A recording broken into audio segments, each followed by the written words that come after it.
Mari kita bangkit berdiri bersama-sama, kita deklarasikan nama Yahweh. Shema Yisrael,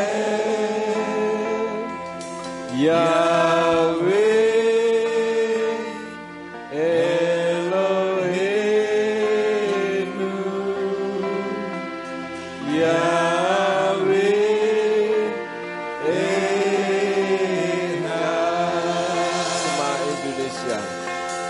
Semua Indonesia, Yahweh Eloheinu, Yahweh Echad. Semua Ambarawa, semua Ambarawa, Yahweh Eloheinu, Yahweh Echad.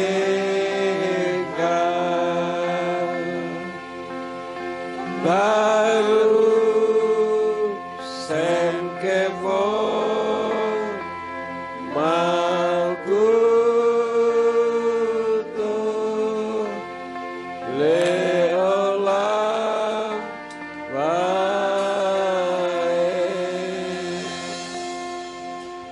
Dengan tidak jemu-jemunya kami deklarasikan nama Yahweh sebagai Elohim, Tuhan pencipta alam semesta, yang harus didengar di Israel, Indonesia, Ambarawa, dan bahkan seluruh bumi ini.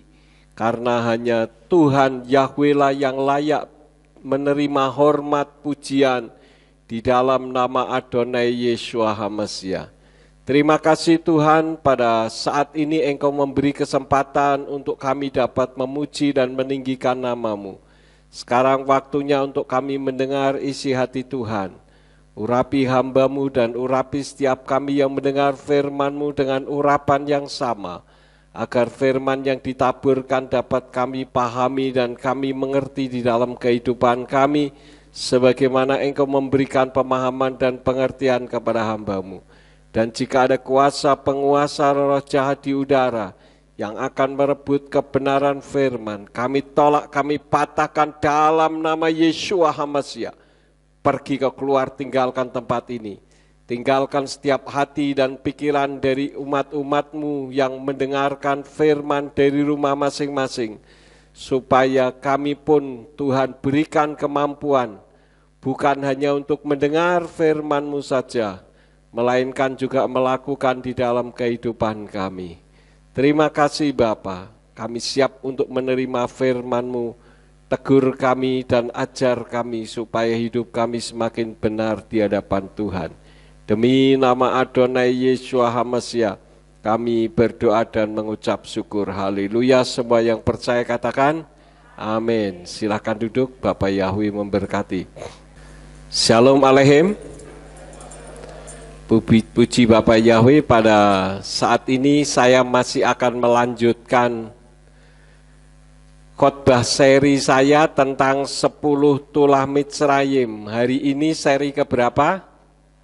Seri yang keempat. Kita akan membuka bersama-sama di dalam kitab Keluaran pasal 8 ayat 21 sampai 24. Keluaran 8 ayat 21 sampai 24 dari Indonesian Literal Translation yang demikian bunyinya. Dan jika engkau tidak menyuruh umatku itu pergi, lihatlah, aku akan mengirimkan lalat-lalat kepadamu dan kepada hamba-hambamu dan kepada rakyatmu serta rumah-rumahmu. Dan rumah orang-orang Mitzrayim akan dipenuhi lalat, dan juga tanah tempat mereka itu berdiri di atasnya.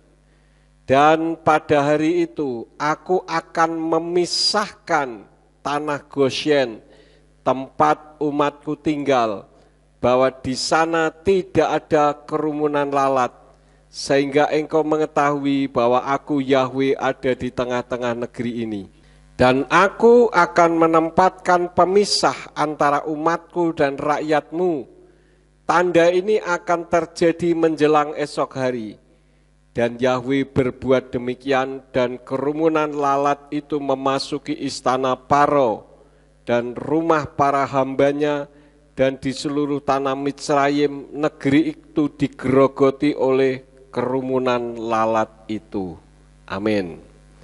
Nah, Bapak Ibu Saudara sekalian, tulah yang keempat adalah tulah lalat. Di dalam kitab berbahasa Ibrani berbeda dengan terjemahan dari kitab Yayasan Lembaga Alkitab Indonesia maupun Indonesian Literal Translation. Karena di sana menggunakan lalat pikat. Ini lalat yang melanda Mitsrayim. Tetapi Bapak Ibu Saudara sekalian, kita lihat ayat yang ke-21 ya. Saya ulang baca sekali lagi. Dan jika engkau tidak menyuruh umatku itu pergi, lihatlah aku akan mengirimkan lalat-lalat kepadamu dan kepada hamba-hambamu dan kepada rakyatmu serta rumah-rumahmu. Dan rumah-rumah orang Mitsrayim akan dipenuhi lalat dan juga tanah tempat mereka itu berdiri di atasnya. Di situ diterjemahkan lalat-lalat. Kalau di LAI diterjemahkan lalat pikat. Saya berpikir apa yang dimaksud dengan lalat pikat. Ternyata dalam bahasa Ibrani itu disebut arof. Arof itu kawanan lalat dari berbagai jenis, Bapak Ibu Saudara sekalian. Jadi bukan hanya satu jenis, tapi banyak jenis.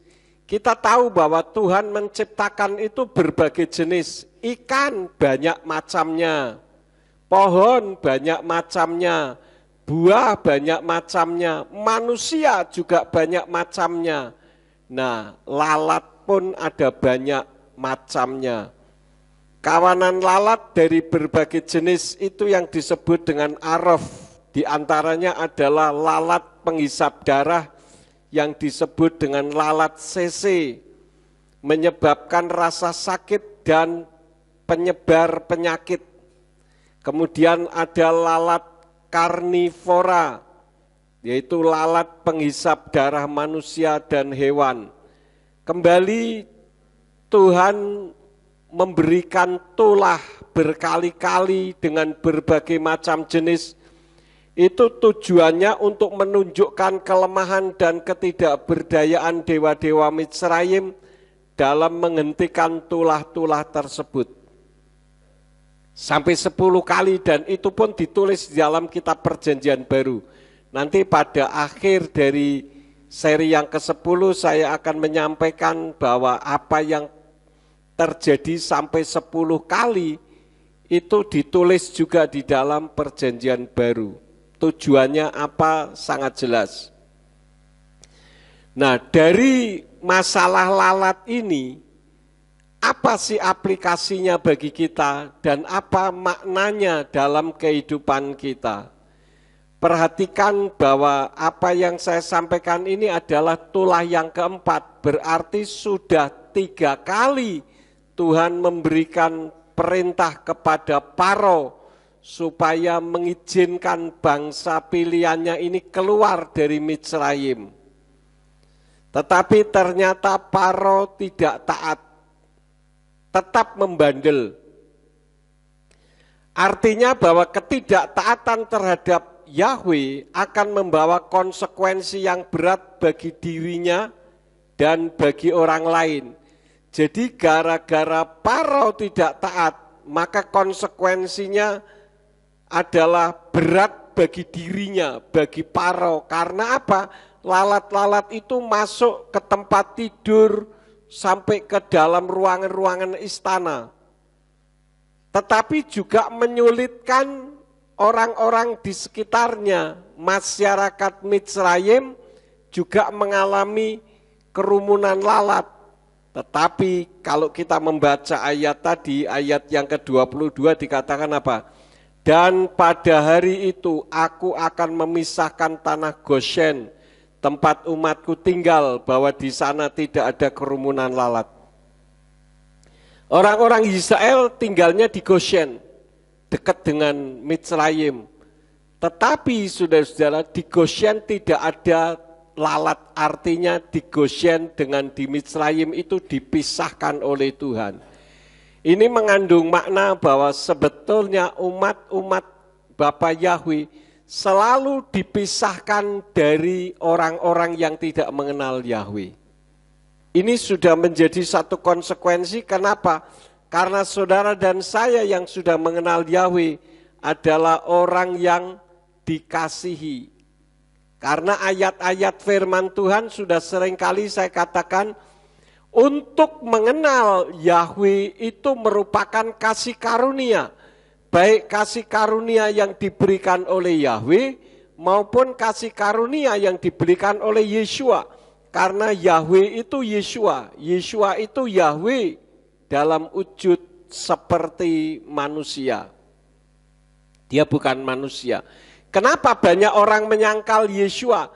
Karena Yeshua dianggap manusia biasa sama seperti kita.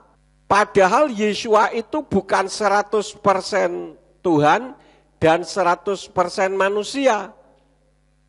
Ini perkataan saya bisa dipotong saudara-saudara. Tetapi yang benar Yeshua itu 100% Tuhan dan 100% berwujud manusia. Artinya dia bukan manusia, hanya wujudnya saja seperti manusia. Nah, akibat ketidaktaatan sampai 3 kali yang dialami oleh Paro, maka Paro beserta dengan masyarakatnya mengalami kesulitan karena konsekuensi berat yang mereka dapatkan akibat dari tidak taat kepada firman. Mungkin ada di antara saudara, baik yang ada di ruangan ini maupun yang nonton di rumah masing-masing, saudara sudah berkali-kali diingatkan oleh Tuhan bahwa Tuhan memilih saudara untuk diselamatkan. Tetapi mungkin selama ini saudara mengeraskan hati. Ingat, kekerasan hati saudara akan membawa konsekuensi berat baik diri saudara maupun diri orang-orang yang ada di sekitar saudara. Contohnya siapa? Yonah atau Yunus. Yonah tidak taat, maka bikin susah orang lain. Kita membaca ayatnya di dalam Yonah 1 ayat yang ke-5. Yunus atau Yonah pasal 1 ayat yang ke-5 dari Indonesian Literal Translation dikatakan apa? Lalu para awak kapal menjadi ketakutan dan masing-masing orang berteriak kepada sesembahannya. Dan mereka melemparkan barang-barang yang ada di dalam kapal ke laut untuk meringankan kapal itu. Sementara Yonah telah turun ke bagian kapal yang paling bawah dan berbaring dan tertidur lelap. Di sini kita melihat dan kita tahu bersama-sama bagaimana Tuhan mengutus Yonah menuju kemana saudara-saudara? Ke Niniwe, tapi dia lari ke Tarsis. Kenapa dia lari? Karena dia berpikir, dia ini sebetulnya orang hebat. Tetapi dia lebih memilih melarikan diri ke Tarsis karena dia tahu Tuhan Bapa Yahweh itu Maha Pengampun. Kalau dia pergi ke Niniwe dan orang Niniwe bertobat, pasti akan diampuni oleh Tuhan. Sedangkan dia memiliki rasa dendam terhadap orang-orang di Niniwe. Kenapa? Karena teman-temannya, para penginjil, Injil itu berita kabar baik ya. Sebelum Yeshua ada, Injil adalah Tenak. Torah, Nevi'im, Ketuvim, itu berita Injil, kabar baik. Ketika mereka memberitakan ke Niniwe, mereka dibunuh. Sehingga Yonah berpikir, biar saja mereka dibinasakan oleh Bapa Yahweh, karena orangnya jahat-jahat, kan begitu. Secara manusia logis, karena dia melihat berapa banyak teman-temannya yang mati ketika memberitakan kebenaran di sana. Kan seringkali kita mendengar berita adanya misionaris yang masuk ke satu tempat, kemudian di sana misionaris itu dianiaya, bahkan ada seorang misionaris yang istrinya diperkosa, anaknya dibunuhi, tetapi kemudian dia beradaptasi justru dengan suku tersebut. Nah, Yonah adalah orang yang marah terhadap orang Niniwe, maka dia melarikan diri ke Tarsis. Saya katakan bahwa melarikan diri ke Tarsis itu sebetulnya menunjukkan kebodohannya. Bagaimana mungkin Tuhan bisa mencari orang bersembunyi sementara semua sudut yang ada di muka bumi ini tidak lepas dari pengawasan Bapa Yahweh. Nah, ini mengandung makna di dalam kehidupan kita. Ketika kita diperingatkan oleh Tuhan, kita tidak mau, maka resiko berat akan kita hadapi. Apalagi coba-coba untuk melarikan diri. Kita semua sudah mendengar kesaksian dari Bu Pur. Ya, Bu Pur itu awalnya kenal dengan saya, itu ketika beliau sakit di rumah sakit dengan kesakitan yang luar biasa, dan dokter waktu itu minta untuk supaya dioperasi, tetapi ibunya melarang. Lalu saya waktu itu diminta untuk mendoakan. Saya belum kenal, saudara-saudara. Saya doakan, saya ambil air, kemudian saya suruh minum. Setelah airnya saya doakan, saya suruh minum. Lalu saya pulang. Ketika saya pulang, beliau minum air itu, tiba-tiba ingin buang air kecil di kamar mandi dan keluarnya seperti putih seperti susu itu, saudara-saudara. Dan penyakitnya hilang semuanya. Dia sudah menerima pertolongan Tuhan. Bu Pur hari ini ada enggak? Enggak, berangkat sore nanti mungkin ya.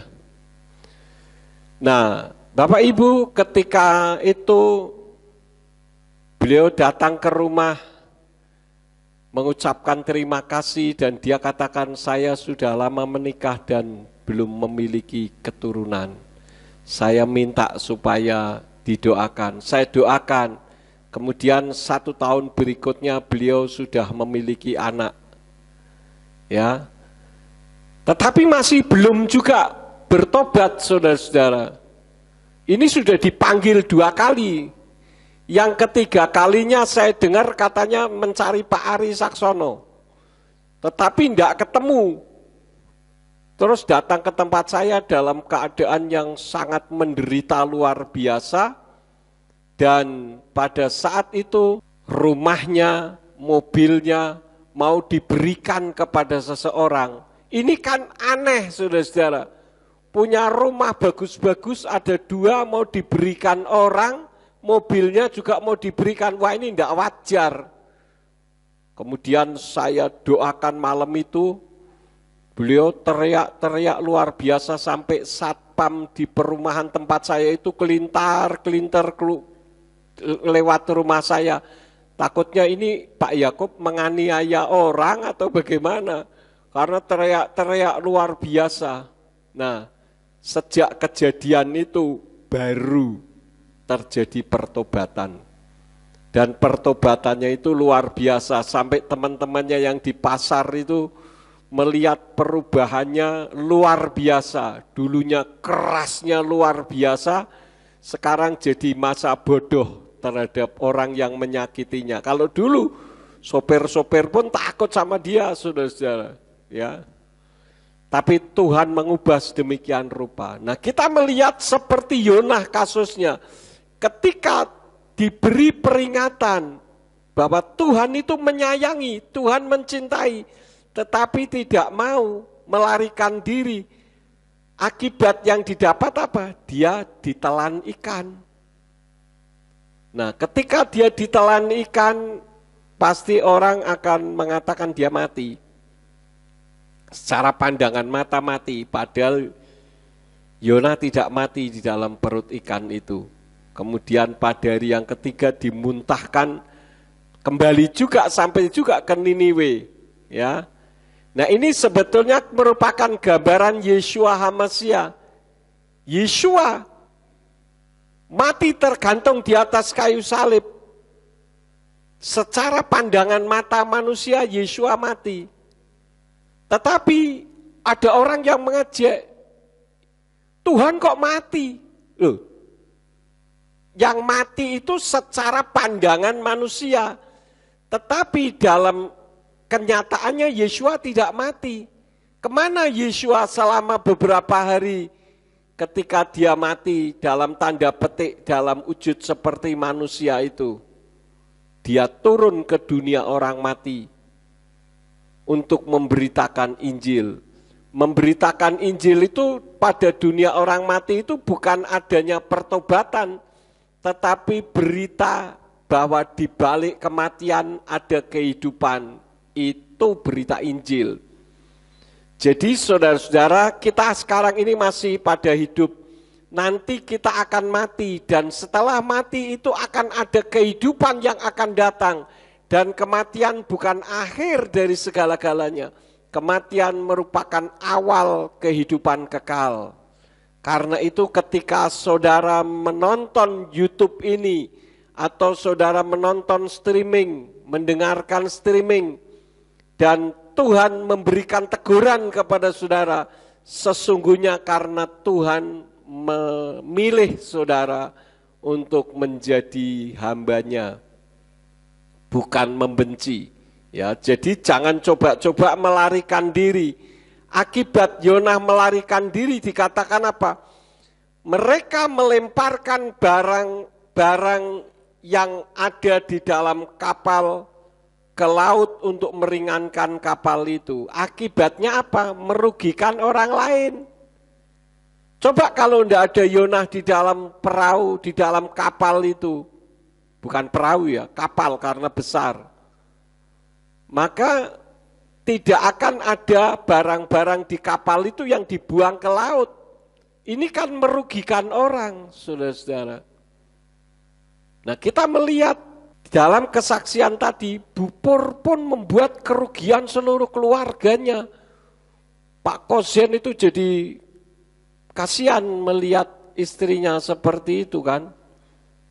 Dan mungkin juga keluarga yang lain jadi was-was, khawatir, saudara-saudara.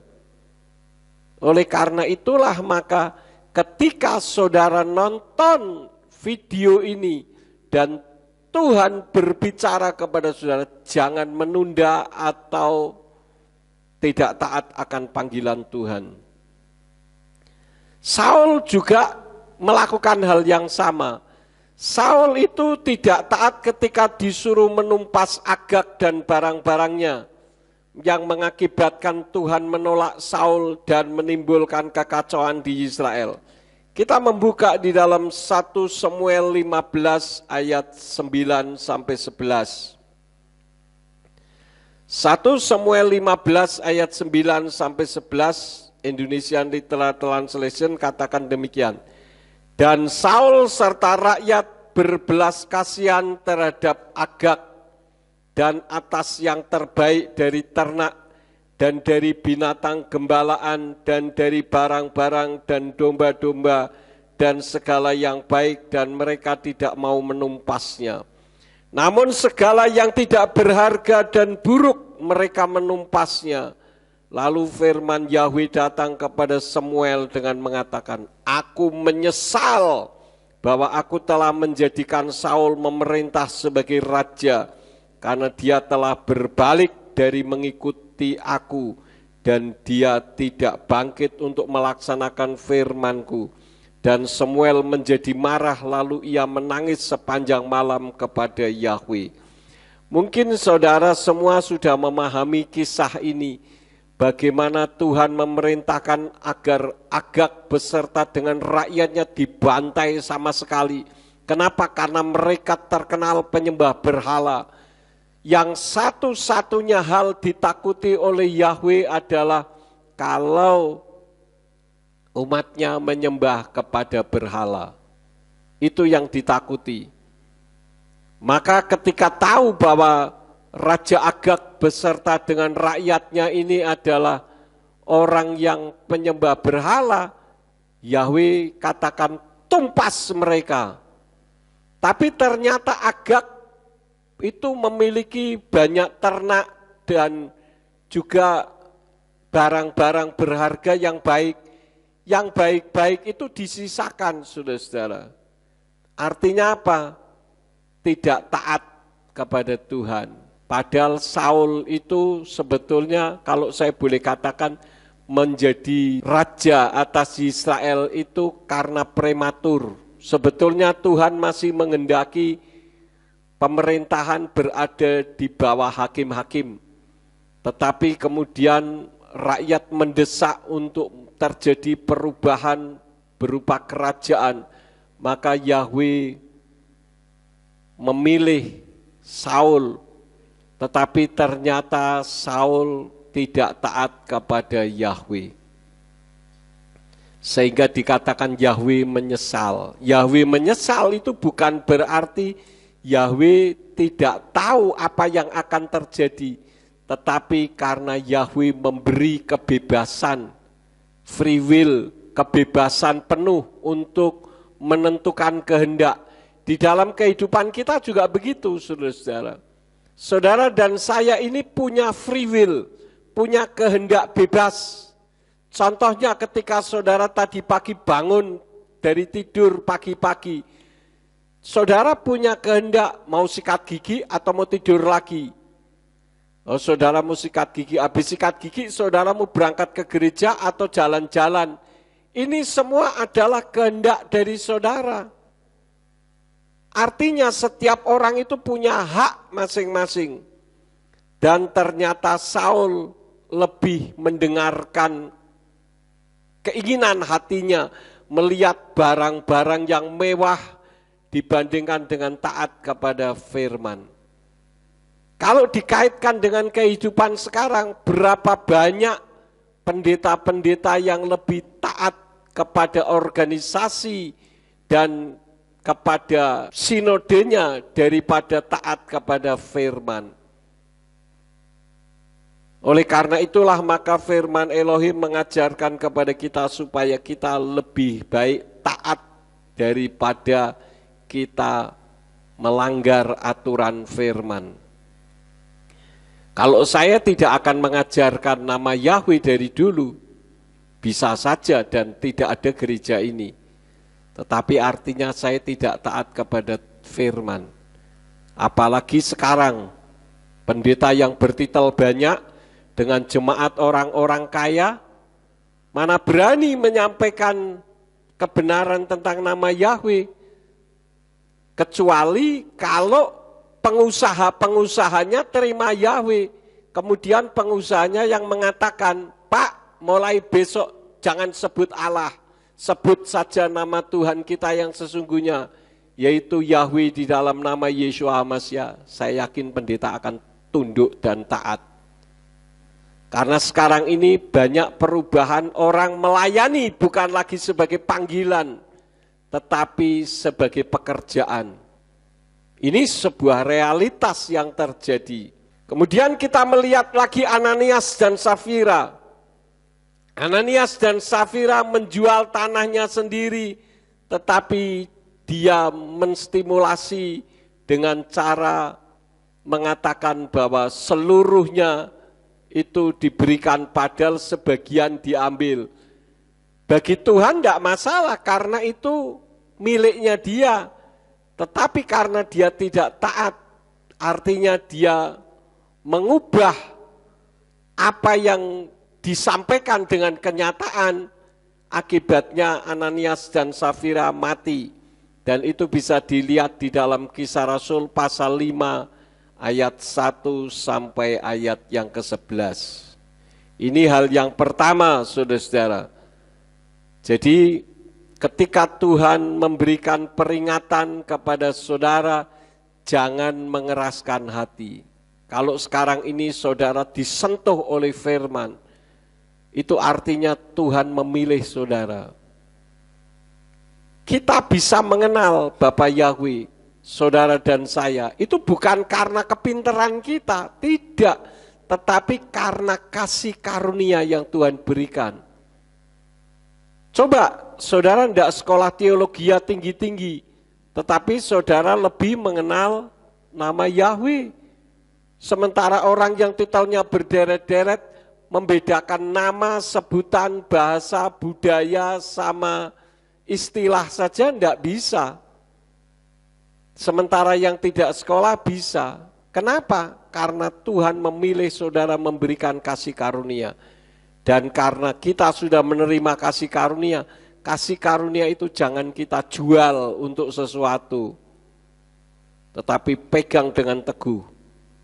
Ada orang tanya kepada saya begini, Pak Yakob, bagaimana dengan ajaran Bapak selama ini? Dulu kan Bapak mengajarkan kebenaran, tapi ternyata berubah juga. Apakah sekarang bisa berubah? Saya katakan tidak mungkin berubah, karena dulu menggunakan bahasa terjemahan, sedangkan sekarang menggunakan bahasa Ibrani, bahasa asli penulisan kitab suci.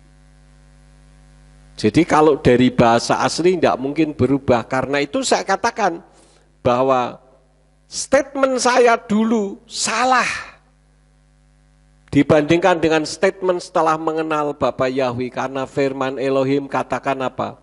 Sumber segala hikmat adalah takut akan Elohim, takut akan Yahweh. Simpel saja, kelihatannya sepele tapi mengandung makna teologis yang besar. Dulu statement saya Yeshua itu 100% manusia dan 100% Tuhan. Tetapi yang benar Yeshua itu 100% Tuhan dan 100% berwujud manusia. Jadi wujudnya saja manusia, 100% yes. Tetapi dia bukan manusia. Kenapa banyak orang tidak bisa menerima Yeshua sebagai Tuhan? Karena Yeshua hanya dipandang seperti manusia pada umumnya. Katanya Tuhan kok lahir dari rahim seorang perempuan. Katanya Tuhan kok mati di salib. Katanya Tuhan kok bisa sedih. Nah, ini semua adalah pemikiran-pemikiran pemenggalan ayat firman Tuhan dan membuat semuanya masuk di dalam pikiran. Kalau Yahweh itu turun ke bumi, surganya kosong. Lah itu kan kita. Pikiran manusia yang sangat dangkal. Yahweh turun ke bumi dalam wujud seperti manusia, bukan surganya kosong. Surga tetap ada, Yeshuanya juga ada. Nah kalau gitu ada berapa Pak Tuhan? Oh banyak. Bermiliar-miliar juga bisa, namanya Tuhan. Mau jadi apa saja dan mau jadi berapa saja enggak masalah. Namanya Tuhan. Kenapa orang tidak bisa menerima? Karena Tuhannya tidak maha kuasa. Sehingga pola pikirnya dipikirkan sesuai dengan sesembahannya yang tidak maha kuasa. Dan membuat semuanya masuk akal. Yahweh jadi seperti manusia itu bukan tidak masuk akal, tetapi melampaui akal manusia. Saya sudah seringkali katakan dan berulang-ulang tidak jemu-jemu saya katakan, Yahweh yang adalah kekal. Mulai kapan ada Yahweh? Ya tidak bisa dipikir dengan akal manusia, saudara-saudara.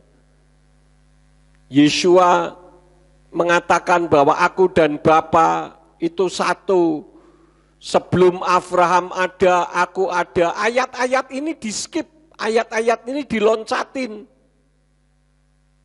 Yang difokuskan adalah Yeshua dalam wujud seperti manusia, berarti Yeshua manusia. Saya katakan bukan. Kalau Yeshua manusia, dia tidak bisa menyelamatkan manusia karena tidak ada manusia yang bisa menyelamatkan manusia. Dan kalau Yeshua itu manusia, Yeshua terdiri dari spermatozoid dan ovum. Tapi kitab suci katakan Yeshua dilahirkan dari Ruach HaKodes. Jadi beda, ada banyak perbedaan-perbedaan itu dan itu tidak ada di dalam diri Yeshua sebagai manusia 100%. Kalau berwujud seperti manusia, yes. Jadi dibedakan. Jangan kitab suci adanya 100, dipenggal 50 karena diambil yang manusiawinya saja.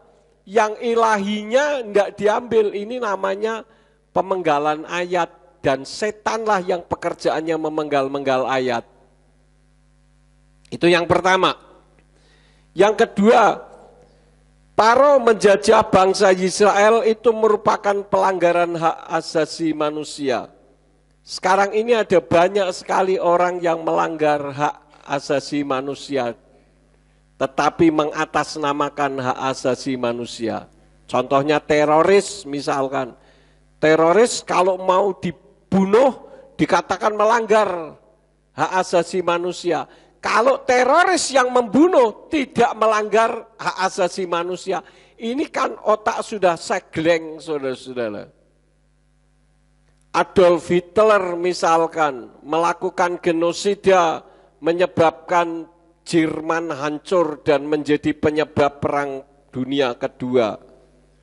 Ini akibat-akibat dari melakukan pelanggaran hak manusia. Paro melanggar haknya bangsa Israel berakibat fatal. Kita semua sudah tahu akibatnya terakhir dari kehidupan Paro. Dia mati tenggelam di laut beserta dengan pasukannya. Itu hal yang kedua. Yang ketiga, keputusan Paro sebagai pemimpin yang menentang kehendak Elohim berdampak pada kesejahteraan masyarakat yang dipimpinnya. Ini hati-hati, saudara-saudara. Jadi memilih pemimpin itu juga harus hati-hati. Karena kesalahan pemimpin akan berdampak kepada orang-orang yang dipimpin. Tidak bisa kita juga mengatakan, ya saya serahkanlah tubuh, jiwa, dan roh saya melalui pemimpin saya.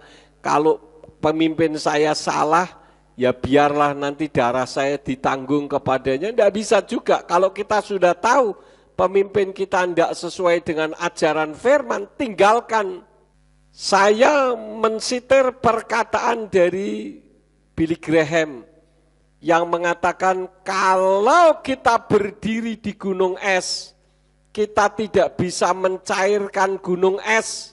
Saudara harus pindah dari gunung es atau saudara akan membeku bersama dengan gunung es. Tahu maksudnya, saudara-saudara? Misalkan kita berada di satu gereja, banyak kali kita katakan saya ingin mengubah gereja itu supaya mengenal Yahweh. Karena saya sudah mengenal Yahweh. Tapi kalau tidak memungkinkan dan saudara ada di situ, kitab Mazmur pasal 1 ayat 1 dikatakan apa? Berbahagialah orang yang tidak duduk bersama dengan kumpulan pencemooh. Mereka adalah pencemooh. Buktinya apa? Teman saya seorang polisi dari Tobelo, saudara-saudara, memberitakan nama Yahweh di satu desa, saya lupa namanya tapi sudah saya catat. Beliau telepon saya, jemaat yang dikhotbahin itu ada seorang tentara, tapi anti dengan nama Yahweh. Dia masih khotbah disuruh turun, saudara-saudara. Kenapa? Ini orang tidak tahu tapi sok tahu dan tidak mau tahu. Ini bahaya di hadapan Tuhan. Ada orang tanya kepada saya, bagaimana Pak dengan orang-orang yang dulu tidak mengenal Yahweh, hanya mengenal Allah dan Yesus. Masuk surga? Masuk, karena belum ngerti. Ayatnya ada, Ibrani 10 ayat 26 sampai 27.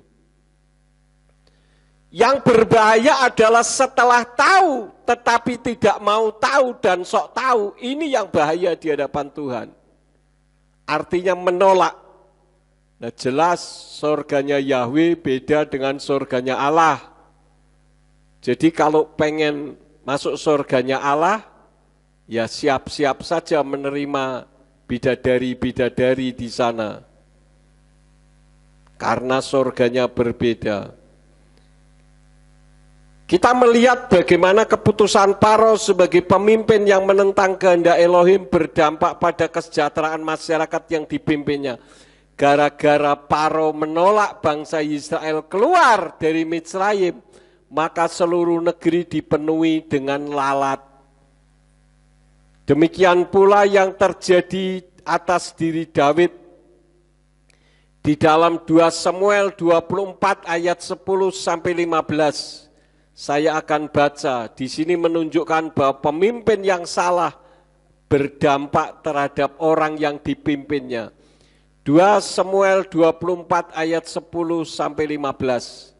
Dari Indonesian Literal Translation dikatakan, dan setelah dia menghitung rakyatnya, hati Daud berdebar-debar dan berkatalah Daud kepada Yahweh, aku telah berdosa besar dengan hal yang telah aku perbuat, dan sekarang ya Yahweh, aku memohon singkirkanlah kesalahan hamba-Mu ini, karena aku telah bertindak sangat bodoh. Sampai di sini dulu. Bagaimana Daud dibujuk oleh setan jadi setan ngomong kepada Bapa Yahweh, minta izin supaya mempengaruhi atau menghasut Daud untuk menghitung tentaranya. Kelihatannya sepele. Lalu Daud dengan bangga menghitung tentaranya dan dia sebutkan semua jumlahnya dan sebagainya. Itu rupanya merupakan cara setan untuk membuat Daud sombong. Karena itu saya katakan kesombongan itu sifatnya setan. Orang menganggap bahwa membunuh, mencuri, berzina, berontak orang tua itu dosa. Betul, tetapi sombong juga merupakan dosa, dan itu merupakan kakek moyangnya dosa, karena setan pertama kali dijatuhkan karena dosa kesombongan ini. Daud sombong ketika sudah menghitung dia hatinya tidak sejahtera, dia mengaku kepada Yahweh. Lalu ayat 11, dan Daud bangun pada pagi hari dan firman Yahweh datang kepada Nabi Gad pelihat Daud dengan mengatakan, pergilah dan haruslah engkau berbicara kepada Daud. Demikianlah firman Yahweh, aku akan menyiapkan 3 hal bagimu. Ini konsekuensi dari hukuman yang dialaminya. Engkau harus memilih salah satu daripadanya dan aku akan melakukan bagimu. Dan datanglah Gad kepada Daud dan memberitahukan kepadanya serta mengatakan, aku akan datang 7 tahun kelaparan kepadamu di negerimu, atau engkau akan melarikan diri dari hadapan musuh-musuhmu selama 3 bulan, dan mereka itu mengejarmu, atau 3 hari tulah akan melanda negerimu. Sekarang pertimbangkanlah dan lihatlah apa yang harus aku kembalikan kepada dia yang mengirimkan perkataan kepadaku. Suruh milih Daud, ini akibat kesalahannya. Pilihannya apa? Tadi sudah saya baca. Ayat 14. Dan Daud berkata, sebab hal ini aku ada dalam penderitaan yang besar. Biarlah kita sekarang jatuh ke dalam tangan Yahweh karena belas kasihnya besar. Dan jangan biarkan aku jatuh ke tangan manusia. Dan Yahweh mengirimkan suatu tulah atas Israel dari pagi bahkan sampai pada waktu yang telah ditentukan. Lalu mulai dari Dan bahkan sampai Berseba, dan 70.000 orang mati. 70.000 orang mati hanya dalam waktu singkat karena akibat kesalahan pemimpinnya. Karena itu hati-hati saudara-saudara. Jangan saudara memilih salah pimpinan, karena pimpinan yang salah, yang ngaco ajarannya, akan menyebabkan orang-orang yang dipimpinnya pun akan kena dampak akibatnya. Dalam kisah nyata apakah pernah terjadi? Pernah. Tahun 1978, waktu itu saya berusia 18 tahun, dan waktu itu saya belum bertobat, karena saya bertobat usia 19 tahun, jadi 1 tahun sebelum bertobat. Tapi beritanya saya sempat membaca ada sekte People Temple menyalahgunakan posisi spiritualnya dengan mengklaim sebagai utusan Tuhan. Dia bernama Jim Jones, saudara-saudara. Menyebabkan tragedi di Jonestown, Guyana, ada 900 orang mati bunuh diri. Kenapa? Karena dia menerima wahyu dari Tuhan, dalam tanda petik dikatakan bahwa Tuhan akan menjemput mereka melalui kematian. Lalu mereka semua dikasih minum sianida, mati 900 orang sia-sia, termasuk dirinya. Itu perintah Tuhan. Mana ada ayatnya yang seperti itu? Bunuh diri, mau membunuh orang saja tidak boleh, kok membunuh dirinya sendiri. Ini ajaran yang sesat, saudara-saudara, ya. Itu hal yang ketiga. Sekarang hal yang keempat. Dampak kekerasan dan penindasan mendatangkan konsekuensi serius dari Elohim yang membalas. Kita tahu bagaimana Paro melakukan penindasan terhadap bangsa Israel. Dan bangsa Israel tidak mungkin bisa melawan. Mereka diminta kerja paksa untuk membuat kota Ramses menjadi kota yang hebat. Akibatnya apa? Karena mereka tidak bisa membalas, Tuhan yang membalas. Seringkali ketika seseorang menjahati kita, kita maunya membalas, saudara-saudara.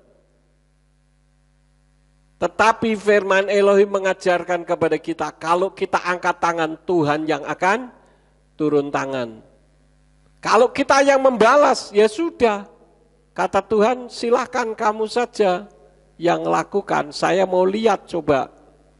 Tapi ketika kita dijahati orang dan kita tidak membalas menjahatinya, maka tangan Tuhan yang akan menolong. Roma 12 ayat 19 dikatakan dari Indonesian Literal Translation. Janganlah kamu sendiri menuntut balas, hai yang terkasih, tetapi berilah tempat bagi murka, sebab telah tertulis, punyakulah pembalasan, akulah yang akan membalas, Yahweh berfirman. Apalagi kita tahu bahwa kita punya kemampuan, ya. Saya dulu dididik keras, saudara-saudara. Papa saya itu kalau mendidik keras sekali. Dulu kalau saya nakal itu dipakai penjalin, itu disabeti punggung saya sampai berbilur-bilur. Sehingga saya jadi memiliki watak yang keras. Apalagi saya belajar ilmu bela diri. Makanya saya tidak mengajarkan ini kepada anak-anak saya. Simeon tidak saya ajari ilmu bela diri karena membuat hatinya bisa keras. Memang lebih tough, lebih berani menghadapi resiko apapun. Tapi untuk menghadapi resiko, keberanian kan bukan hanya melalui belajar ilmu bela diri atau karena didikan yang keras. Mungkin ada di antara saudara yang memiliki orang tua tentara dan didikannya keras. Saudara bisa lihat anak-anak tentara itu pasti sifatnya keras-keras karena didikannya keras. Ya. Karena memang pada zaman itu memang harus seperti itu. Tetapi kitab suci mengajarkan bahwa kita seharusnya menyerahkan pembalasan kepada Tuhan.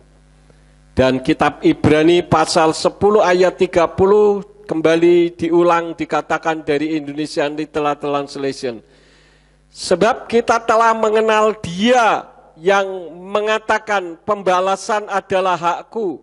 Aku akan mengajarnya, Yahweh berfirman, dan lagi Yahweh akan menghakimi umatnya. Jadi karena bangsa Israel ditindas, mereka tidak mampu melawan. Kalau melawan pasti mati. Mereka tidak berani berbuat apa-apa. tetapi tangan Tuhan yang berbuat. Akibatnya apa? Tentara-tentara Mitsraim beserta dengan Paro mati tenggelam di laut.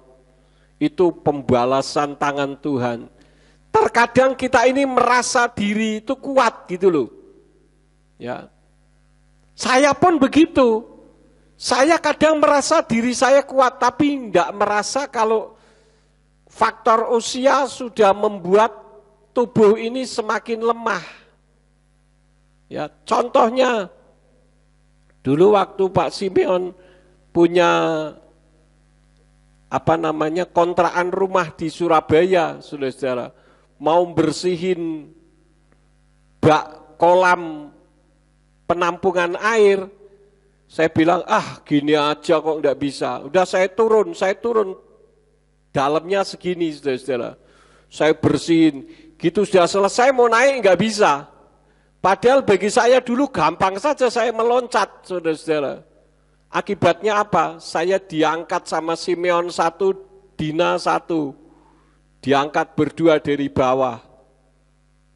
Kadang sayanya merasa bisa gitu loh, tapi enggak tahu kalau faktor usia itu mempengaruhi.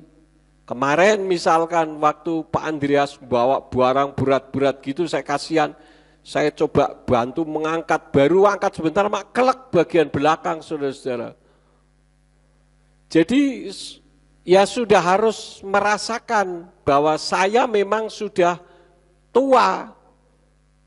Meskipun saya memiliki jiwa muda, saya kalau sudah bicara soal nama Yahweh, mau khotbah sampai 5-6 kali, 7 kali pun hayo.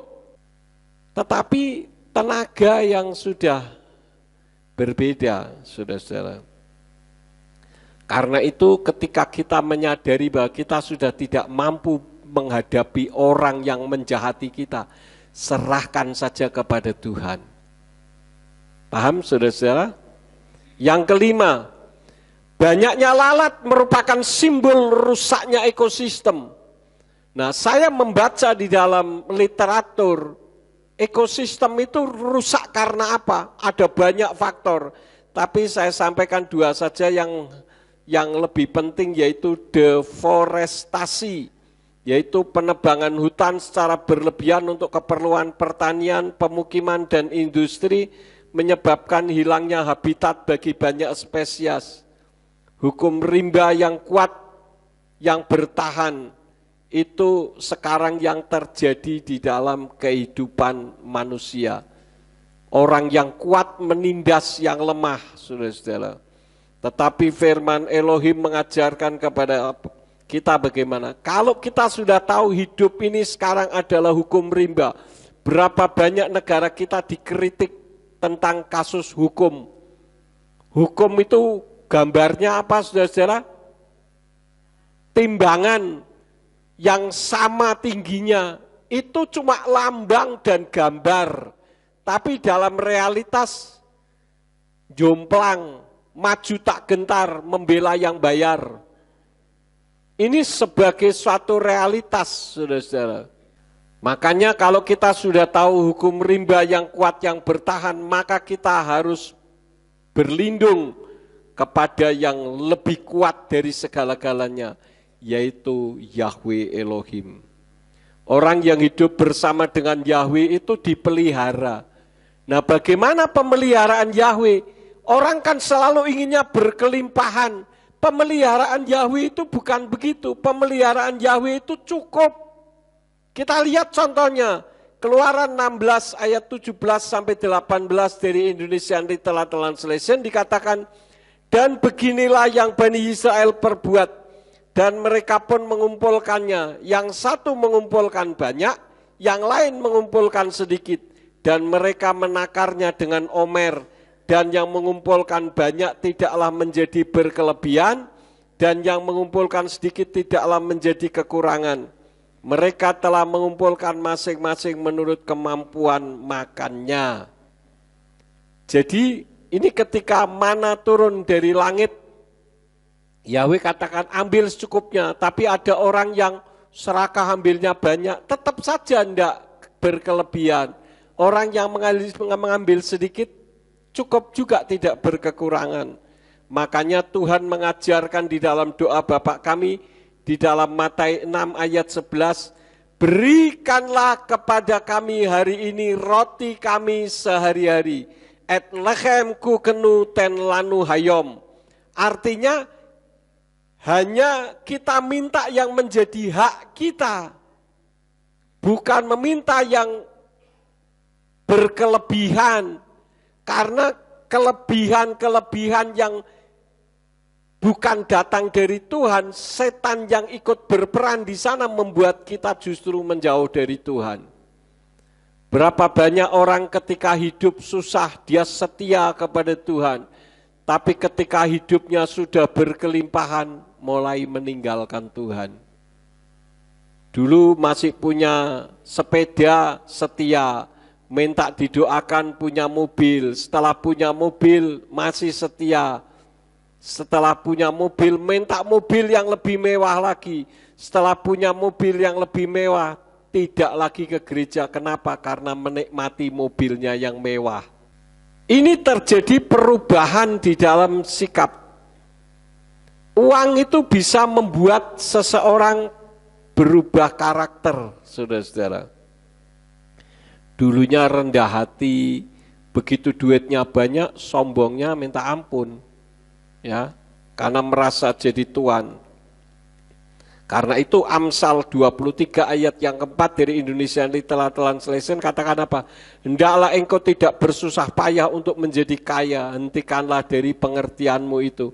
Karena kalau kita mempunyai keinginan untuk menjadi kaya dalam waktu yang singkat, pasti akan terjadi banyak pelanggaran. Berapa banyak korupsi di negara kita. Kalau mau jadi memegang jabatan saja, wah semua baik-baik, kami bela rakyat, kami hati nurani rakyat, tapi giliran sudah jadi lupa berdiri. Semua yang disampaikan hanya slogan saja. Ini sebuah kenyataan, saudara-saudara. Itu yang pertama. Jadi bergantunglah mutlak kepada Bapa Yahweh, seperti bangsa Israel ketika mereka ada di Mitsraim. Mereka tidak bisa berbuat apa-apa, mereka tidak berdaya. Mereka hanya mengandalkan Bapa Yahweh dan waktunya tiba, Yahweh menolong mereka. Yang kedua, invasif spesies. Contohnya apa? Spesies non asli yang masuk ke suatu ekosistem dapat mengganggu keseimbangan dengan bersaing dengan spesies lokal untuk sumber daya. Maksudnya begini, saudara-saudara. Di sebuah hutan misalkan itu di situ ekosistemnya bagus, ada babi hutan. Babi hutan itu termasuk penyeimbang ekosistem karena makannya kotoran, ya. Saya ingat dulu ketika saya melayani di hutan di Kalimantan, di tengah hutan, itu mau menuju ke Natai Kerbau, satu pelosok desa yang melewati tengah hutan. Perut sakit pengen buang air besar, bingung di mana buangnya karena di tengah hutan. Begitu dodok sebentar, tahu-tahu dari belakang sudah geruk-geruk, sudah siap untuk menyantap apa yang dibuang. Itu ekosistem, tapi karena ada spesies dari luar dimasukkan di situ, maka ekosistemnya hancur, maka hutan jadi kotor. Di dalam dunia kerohanian itu yang disebut dengan eisegese, yaitu intervensi ajaran dari luar yang menggradasi ajaran firman karena memiliki otoritas yang melebihi firman. Ya, contoh yang nyata tentang nama Yahweh saja. Talmud mengajarkan jangan menyebut Yahweh. Tujuannya baik supaya nama Yahweh tidak dilecehkan. Tetapi firman Yahweh tidak mengajarkan demikian. Yahweh justru menghendaki namanya disebut. Nah, ini adalah eisegese, sesuatu yang dari luar dimasukkan ke dalam firman dan melebihi otoritas firman. Contoh seorang individu yang menafsirkan ayat-ayat suci untuk mendukung pandangan politik atau sosial pribadinya. meskipun makna asli ayat tersebut jelas berbeda. Misalkan seseorang yang ingin membenarkan perilaku kekerasan bisa memilih ayat yang diambil di luar konteks untuk mendukung tindakannya. Maka Yeshua mengajarkan kepada kita tentang hal ini supaya kita hati-hati. Siapa yang melakukan itu? Ahli Torah dan orang Farisi. Karena dia mengerti ayat-ayat, mereka menggunakan ayat-ayat untuk kepentingannya. Matius 23 ayat yang ketiga dari Indonesian Literal Translation. Oleh karena itu segala sesuatu sebanyak yang mereka katakan kepadamu untuk dipatuhi, patuhilah dan lakukanlah, tetapi mengenai perbuatan mereka jangan kamu lakukan karena mereka mengatakan tetapi tidak melakukan. Nih ajaran Yeshua, saudara-saudara. Saya akan cepat karena waktu terus berjalan. Yang keenam, sebagai orang yang beriman, kekuatan doa sangat dahsyat seperti doa Mose dan Aharon terhadap Paro, sehingga keluar tulah-tulah berkali-kali. Memang doa itu tidak harus formal, misalkan tutup mata, lipat tangan, itu formal. Benar enggak? Benar saja, tetapi tidak harus seperti itu. Ya, tidak ada di dalam kitab suci berdoa harus merem, tutup mata. Tetapi bukan berarti doa tutup mata itu salah. Doa tutup mata itu tujuannya supaya kita jangan buyar konsentrasinya. Kita masih berdoa, ada tukang cendol lewat. Wah, pengen cendol juga ya, bubar pikirannya, saudara. Makanya tutup mata, karena mata itu jendela jiwa. Tutup mata supaya konsentrasi kita kepada Tuhan itu tidak buyar. Karena itu ada pepatah mengatakan apa? Banyak berdoa, banyak berkat. Kurang berdoa, kurang berkat. Tidak berdoa, tidak ada berkat. Tahu ya? Tahu ya? Tapi prakteknya, wah moh doa, kesel. Apalagi kalau doa syafaat muter-muter. Wah wis ngantuk setengah mati. Apalagi kalau memberinya perintah doa macam-macam. Saya minta Bu Listiono berdoa. Berdoa untuk gereja kita. Supaya ini, supaya itu, supaya ini, supaya itu, setengah jam dewe. Nanti Bu Lis berdoanya apa? Tuhan, saya berdoa seperti yang dikatakan tadi. Haleluya. Ya kan sudah didoakan tadi.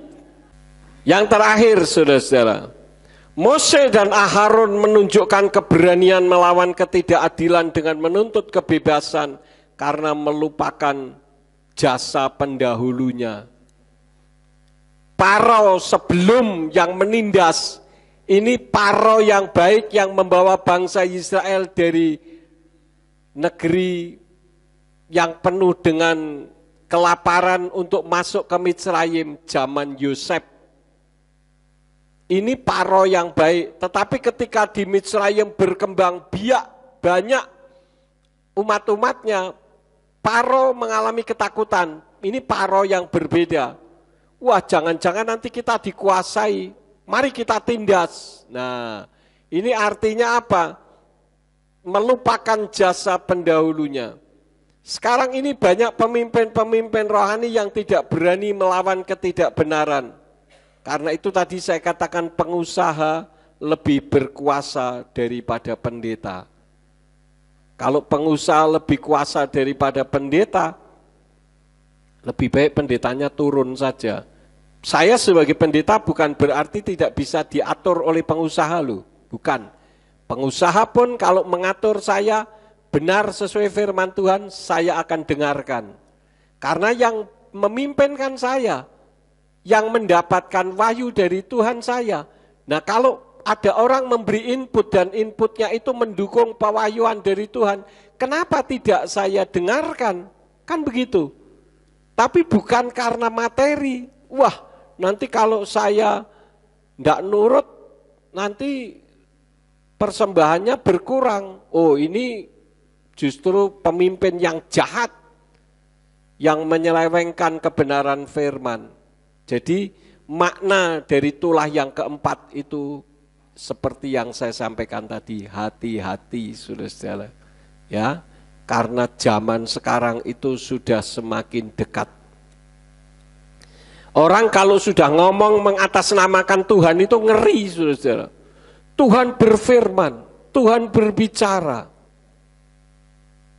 Namanya ini. Kemarin ada seseorang yang telepon saya mengajak berdiskusi bahwa namanya itu bukan Yeshua. Saya katakan saya berdasarkan teks bahasa Ibrani dan Aramaik. Tidak ada nama lain untuk juru selamat selain Yeshua. Tapi kan harus ada nama Yahnya. Yodnya itu sendiri sudah Yah. Jadi saya diajak diskusi ya, saya okein saja saudara-saudara. Karena Tuhan berbicara kepada saya. Intinya terakhir saya katakan kalau Tuhan ngomong sama saya, suruh ganti, saya ganti. Udah gampang, Tuhan tidak ngomong kok. Tuhan kan ngomong kepada saya melalui kitab suci, betul enggak? Jangan mengatasnamakan Tuhan berbicara kepada saya. Wah ini ngeri saudara-saudara. Kalau sudah Tuhan bicara, ya kalau beneran. Nah, kalau setan yang bicara menyamar jadi Tuhan, bisa enggak? Bisa, hati-hati. Karena itu saya membentengi saudara dengan ajaran yang sesuai dengan kitab suci. Kan firman Tuhan katakan bahwa segala sesuatu harus diuji. Yang menjadi batu ujinya apa? Kitab suci. Kalau tidak sesuai dengan kitab suci artinya tidak ada. Jangan diada-adakan dan mengada-ada. Itu saja prinsip saya. Kecuali Tuhan ngomong, hai Yakub, namaku bukan Yeshua. Itu pun saya uji dulu, benar enggak sesuai firman. Jadi hati-hati, karena menjelang kedatangan Yeshua, nabi-nabi palsu banyak bermunculan. Ini saja yang saya sampaikan kepada Bapak Ibu pada saat ini. Biarlah firman ini memberikan keteguhan dan kekuatan di dalam iman kita. Terima kasih atas persembahan Bapak Ibu untuk kelancaran penyiaran radio. Biarlah radio kita tetap menjadi berkat. Kemarin itu untuk radio kita kedatangan balmon, balai monitor, dan tidak boleh menggunakan power tambahan, saudara-saudara. Makanya dari yang jauh-jauh mungkin suaranya jadi kurang jelas, ya. Jadi terpaksa powernya kita turunkan karena kalau enggak nanti izin bisa dicabut. Nah, untuk mengantisipasi itu, maka saudara yang agak jauh yang suaranya radio kurang jelas, mohon bisa dimonitor menggunakan HP, yaitu menggunakan inbox radio box online, ya itu suaranya jelas. Di Amerika pun jelas. Itu salah satu caranya. Yang penting Ambarawa dan sekitarnya tetap bisa mendengarkan pengajaran kita tentang nama Yahweh. Jadi mohon yang jauh-jauh yang suaranya kurang jelas nanti bisa tanya kepada yang tahu menggunakan HP, yaitu radio box online, suaranya jelas saudara-saudara, ya. Dan itu memakan kuotanya kecil sehingga tidak terlalu boros. Itu saja yang ingin saya sampaikan. Kami mengucap syukur kepadamu Bapa Yahweh. Engkau telah memimpin ibadah kami pada hari ini. Berkati seluruh jemaat yang telah mendengarkan isi hati Tuhan, baik yang ada di ruangan ini maupun yang ada di rumah masing-masing. Tuhan berkati radio Surya Kebenaran, supaya tetap menjangkau jiwa-jiwa bagi kemuliaan nama-Mu. Bagi jemaat yang mendengarnya terlalu jauh, Tuhan beri hikmat akal budi untuk bisa menggunakan radio box online supaya mereka bisa tetap memonitor dengan baik ya Bapa. Terima kasih Tuhan, kami menyerahkan untuk semua yang sudah ambil bagian di dalam pelayanan hari ini, Engkau pakai dengan luar biasa bagi kemuliaan nama-Mu. Terima kasih Tuhan. Kalau sebentar kami akan pulang, kirim malaikat Tuhan untuk menjaga, melindungi kami, tibakan di rumah masing-masing dengan selamat. Baik yang akan ke Jepara maupun yang akan ke Jogja, kami serahkan ke dalam tangan-Mu, serta Ambarawa dan sekitarnya. Yang ke Semarang, Tuhan Engkau yang akan menyertai. Tibakan di rumah dengan selamat, dan sesampainya di rumah ketika kami semua melakukan aktivitas, apa saja yang diusahakan dan dikerjakan yang tidak bertentangan dengan firman-Mu, kiranya dibuatnyalah oleh Engkau berhasil, supaya dengan keberhasilan itu dapat dikembalikan lagi guna hormat dan kemuliaan bagi nama-Mu. Terima kasih Bapa, sekarang berkatilah kami karena kami siap menerima berkat daripada-Mu. Mari kita angkat kedua belah tangan kita untuk menerima berkat Yahweh. Yefarka Yahweh weyis mereka. Yahweh memberkati engkau dan memelihara engkau. Yaer Yahweh pana oleh kawikuneka. Yahweh menyinari engkau dengan wajahnya dan memberi engkau anugerah. Yisa Yahweh pana oleh kawiyashem leka shalom. Yahweh menghadapkan wajahnya kepadamu dan memberi engkau damai sejahtera. Diberkatilah engkau di kota dan diberkatilah engkau di ladang. Diberkatilah buah kandunganmu, hasil bumimu dan hasil ternakmu, yakni anak lembu sapimu dan kandungan kambing dombamu. Diberkatilah bakulmu dan tempat adonanmu. Diberkatilah engkau pada waktu masuk dan diberkatilah engkau pada waktu keluar. Sekarang pulanglah dan terimalah berkat kasih Bapa Yahweh Sang Pencipta, kasih karunia Adonai Yeshua HaMashiach Sang Pembeli jiwa, dan Ruach HaKodes menyertai saudara sekalian sampai Maranatha. Adonai Yeshua HaMashiach datang kembali untuk yang kedua kali dan mengangkat kita semua. Haleluya.